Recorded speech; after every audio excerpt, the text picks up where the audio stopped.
Assalamualaikum warahmatullahi wabarakatuh semuanya, selamat datang di perkuliahan Pancasila. Ya, hari ini kita akan membahas mengenai materi modul 12, yaitu makna dan aktualisasi sila kerakyatan yang dipimpin oleh hikmat kebijaksanaan dalam musyawaratan perwakilan atau sila keempat di dalam kehidupan berbangsa dan bernegara. Materi yang saya terangkan adalah materi yang singkat ya. Nah, untuk selengkapnya nanti Anda bisa membaca modul ataupun menonton bahan-bahan tayang yang sudah saya upload di e-learning. Ya, kalau misalnya kita berbicara tentang sila keempat, sila kerakyatan ini, maka kita harus mengetahui terlebih dahulu apa makna daripada sila keempat itu sendiri ya. Yang pertama, nilai persatuan Indonesia itu bersumber atas kedaulatan rakyat. Ya, rakyat itu menentang segala jenis yang namanya feodalisme, totaliter ataupun kediktatoran, ya, oleh mayoritas kelompok ataupun minoritas. Nah, sebenarnya kalau kita melihat dari kalimat ini, kita bisa simpulkan bahwa segala bentuk kedaulatan rakyat yang menentang adanya bentuk feodalisme, totaliter, dan kediktatoran itu menandakan bahwa memang kedaulatan rakyat yang diinginkan berdasarkan sila keempat ini adalah kedaulatan rakyat yang mempunyai sistem demokrasi. Jadi kalau kita berbicara sila keempat ini, sebenarnya kita sedang berbicara tentang demokrasi itu sendiri ya. Nah, kemudian nilai sila keempat ini merujuk pada kekuasaan negara dengan partisipasi rakyat untuk mengambil keputusan. Nah, berarti kalau misalnya Anda lihat di sini ada kedaulatan rakyat di dalam pengambilan keputusan suatu negara, sehingga ada proses-proses politik yang melibatkan kedaulatan rakyat di situ ya, atau partisipasi dari rakyat. Nah, yang kedua, makna yang kedua, adanya nilai demokratis ya di dalam sila keempat ini. Nah, ini menandakan adanya pembatasan kekuasaan negara atas nama hak asasi manusia. Nah, pembatasan kekuasaan negara itu ini disalurkan melalui keterwakilan politik ya, yang dipilih oleh rakyat melalui proses pemilu di dalam negara. Ya, jadi rakyat itu punya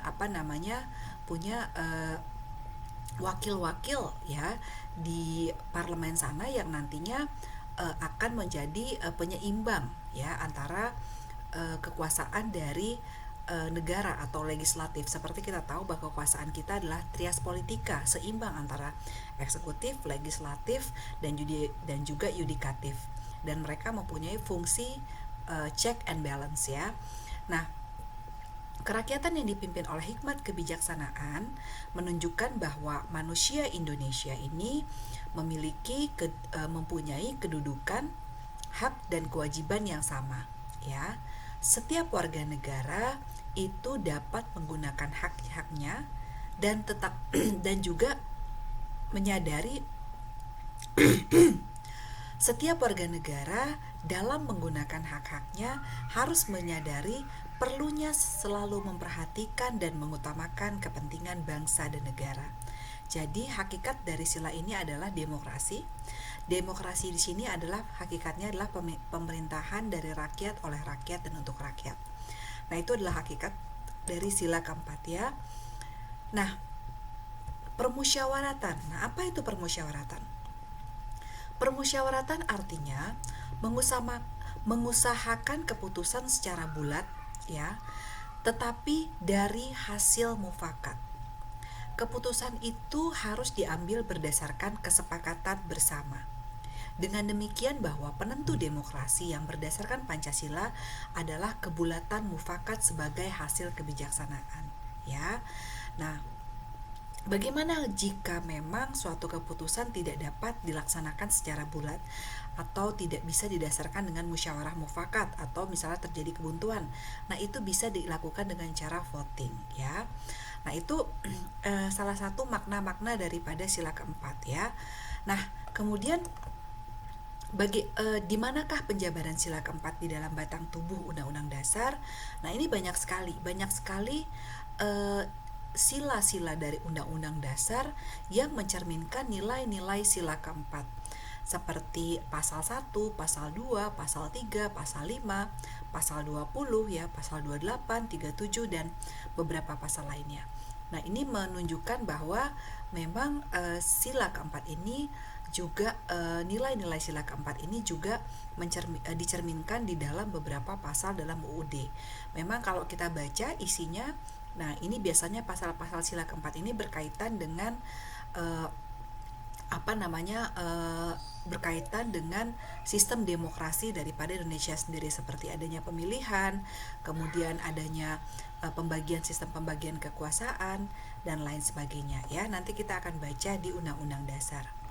Nah, bagaimana sih implementasi sila keempat di dalam kehidupan berbangsa dan bernegara ya? Nah, contoh implementasi sila keempat di dalam kehidupan berbangsa dan bernegara ini banyak sekali ya.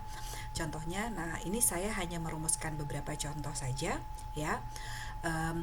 Aktualisasi kita sebagai warga negara mencerminkan sila keempat. Yang pertama, sebagai warga negara dan juga warga masyarakat ya, mempunyai kedudukan dan hak serta kewajiban yang sama ya. Yang pertama itu. Yang kedua, tidak boleh memaksakan kehendak terhadap orang lain atas dasar pilihan politika, atas dasar agama dan lain sebagainya. Kemudian yang ketiga, mengutamakan musyawarah untuk kepentingan bersama ya. Nah, kemudian yang keempat ya, musyawarah itu harus dilakukan untuk mencapai mufakat, tetapi juga harus diliputi dengan semangat kekeluargaan. Nah, kemudian setiap hasil keputusan yang dihasilkan dari badan musyawarah itu harus dihormati sebagai suatu keputusan yang bulat ya.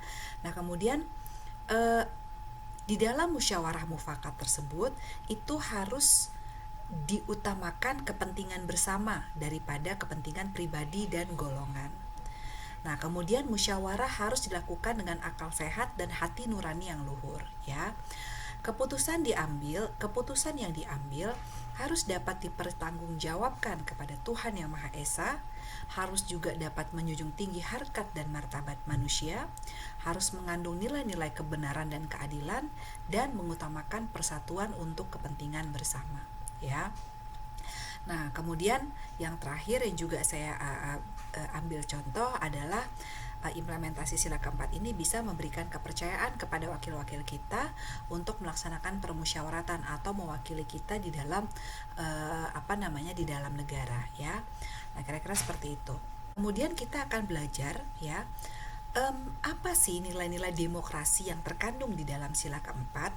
Yang pertama adalah kerakyatan, yang berarti kekuasaan tertinggi.